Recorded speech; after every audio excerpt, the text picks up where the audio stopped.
자, 여수중학교의 초등부 친구들 반갑습니다. 2월 첫째 주 책상에서 드리는 예배 현도사 김현수 전도사님입니다. 반갑습니다. 자, 이제 2월 첫째 주가 되었어요. 다음 주가 되면 이제 민족 대명절인 설날이 다가와요.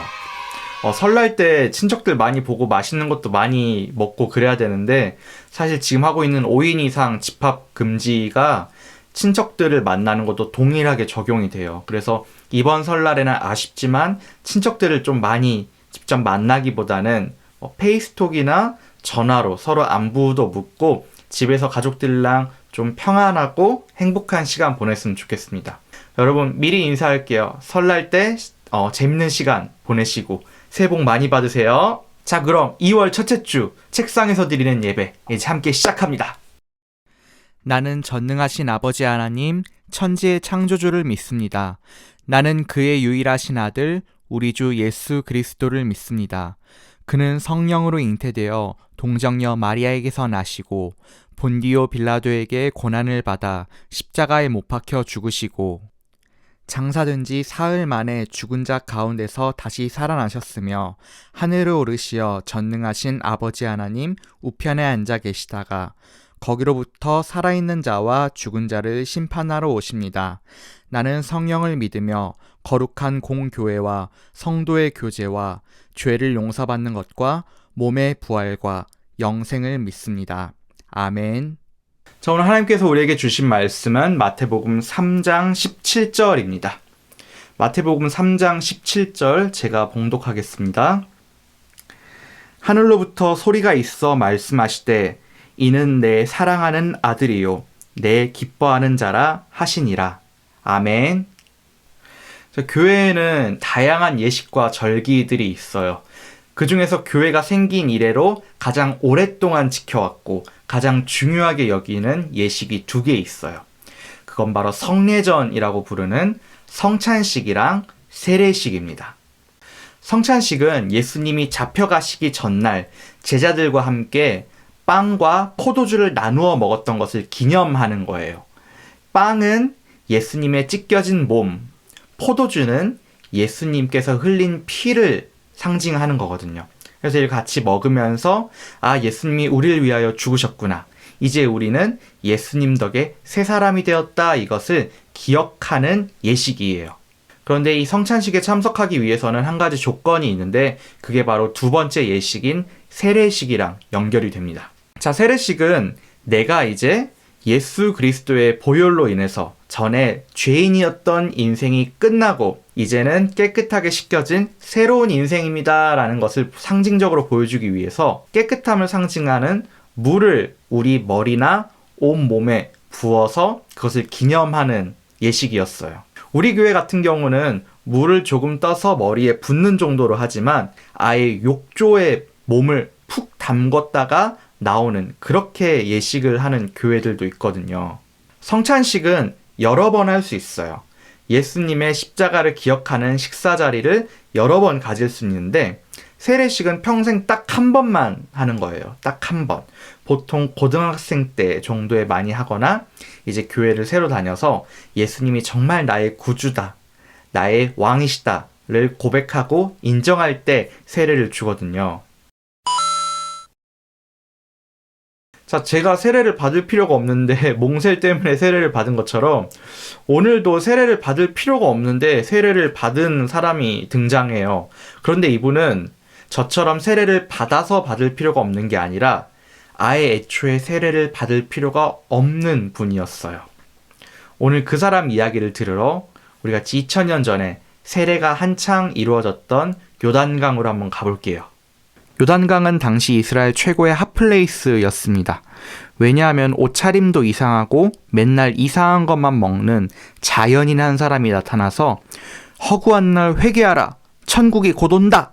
이렇게 떠들어댔었거든요. 성경에 나오는 그 세례 요한이라는 사람이에요. 세례 요한은 사람들에게 이제 곧 천국이 오니까 어서 사람들한테 회개하고 세례를 받으라고 말했어요. 그랬더니 전국에 있는 모든 사람들이 세례 요한에게 세례를 받으려고 모였죠. 그래서 요단강은 금세 세례를 받으러 온 사람들 때문에 핫플레이스가 됩니다. 자, 그때 오늘의 주인공이 등장합니다. 세례를 받을 필요가 없는데 세례를 받으러 오신 분, 바로 예수님입니다. 예수님은 죄가 없으세요. 그러니까 세례를 받을 필요가 없어요. 세례라는 것은 예수님의 보혈로 나는 깨끗해졌다 라는 것을 의미하는 예식이거든요. 본인이 그 보혈의 주인공인데 세례를 받으실 필요가 당연히 없겠죠. 그래서 세례요한이 예수님을 알아보고 세례를 막 안 주려고 해요. 아니 예수님, 당신이 나보다 더 훌륭한 사람인데 어떻게 내가 당신에게 세례를 줍니까? 당신은 세례를 받을 필요가 없습니다 라고 하는데 예수님이 기어코 세례 요한에게 세례를 받으세요. 그때 수많은 사람들이 있었던 요단강에 갑자기 하늘에서 내리는 소리가 들립니다. 이는 내 사랑하는 아들이요 내 기뻐하는 자라.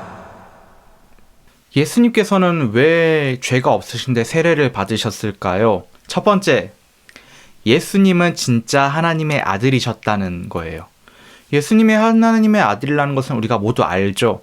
그런데 당시 거기 있던 사람들은 예수님이 하나님의 아들이라는 것을 몰랐어요. 똑같은 사람인 줄 알았는데, 똑같이 죄가 있는 줄 알았는데 세례를 받고 나니 거기 있던 사람들은 모두 하나님의 음성을 들었죠. 이 사람은 내 사랑하는 아들이다. 그렇기 때문에 예수님이 받았던 세례는 모든 사람들에게 나는 하나님의 아들이야. 너희를 구원하러 온 구세주야. 메시아야. 이것을 보여줬던 것이었어요. 자, 두 번째는 예수님이 세례를 받고 나서 무엇을 하셨는가? 가난하고 배고팠던 사람들에게 오병이어의 기적을 베풀어 주시고, 그리고 아프고 평생 병을 고칠 수 없는 사람들을 위해 그 병을 고쳐주시고, 모두가 친구가 되어주기 싫어했던 삭개오와 친구가 되어주셔서 그날 함께 식사를 하셨고, 그리고 죄인처럼 돌 맞아서 죽을 위기에 처해 있는 간음했던 여인에게 그 죄를 용서해 주시도록 도와주세요. 그러니까 예수님은 이 땅에서 세례를 받으신 이후의 모든 활동은 자신이 아니라 남들을 사랑하는 일들을 하셨던 거예요. 예수님께서 우리를 그 죄에서 구원하셨다면 앞으로 우리도 예수님처럼 남들을, 이웃들을, 친구와 가족들을 사랑하는 인생을 살아야 된다는 것을 예수님이 보여주신 거예요. 사랑하는 초등부 친구들, 오늘 예수님의 세례를 통해서 세례란 무엇인가, 그리고 세례에 담긴 의미들을 알아봤어요. 예수님은 세례를 받으실 필요가 없지만 하나님의 아들이심을 모든 사람들에게 보여주고, 우리에게 세례를 받은 이후에 어떻게 살아야 되는가, 하나님의 자녀라면 어떻게 살아야 되는가를 보여주시기 위해 몸소 세례를 받으셨어요. 오늘 친구들도 예수님이 왜 세례를 받으셨나 이유를 기억하면서 앞으로 예수님처럼 다른 사람을 사랑하고 또 하나님을 사랑하는 초등부가 되었으면 좋겠습니다. 우리 이 시간 기도하셨으면 좋겠습니다. 이렇게 기도합시다. 하나님, 죄가 없으신 예수님이 세례를 받으심으로써 우리를 구원하시는 일을 시작하셨고 우리를 사랑해 주시는 일을 시작하셨습니다.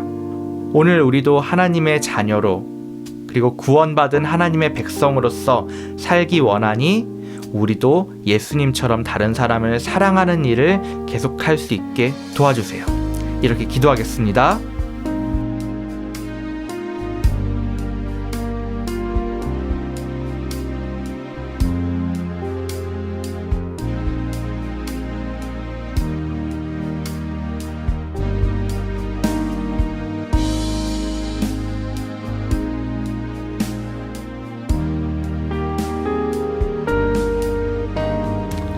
사랑이 많으신 하나님 감사합니다. 오늘 예수님의 세례를 통해서 우리도 예수님의 세례받은 인생처럼 다른 사람을 사랑하고 다른 사람을 섬길 수 있는 우리 여수중앙교회 초등부가 되게 도와주세요. 모든 것을 감사드리며 죄가 없으심에도 불구하고 세례를 받으신 예수님 이름으로 기도합니다. 아멘. 하늘에 계신 우리 아버지, 아버지의 이름을 거룩하게 하시며 아버지의 나라가 오게 하시며 아버지의 뜻이 하늘에서와 같이 땅에서도 이루어지게 하소서. 오늘 우리에게 일용할 양식을 주시고 우리가 우리에게 잘못한 사람을 용서하여 준 것 같이 우리 죄를 용서하여 주시고 우리를 시험에 빠지지 않게 하시고 악에서 구하소서. 나라와 권능과 영광이 영원히 아버지의 것입니다. 아멘.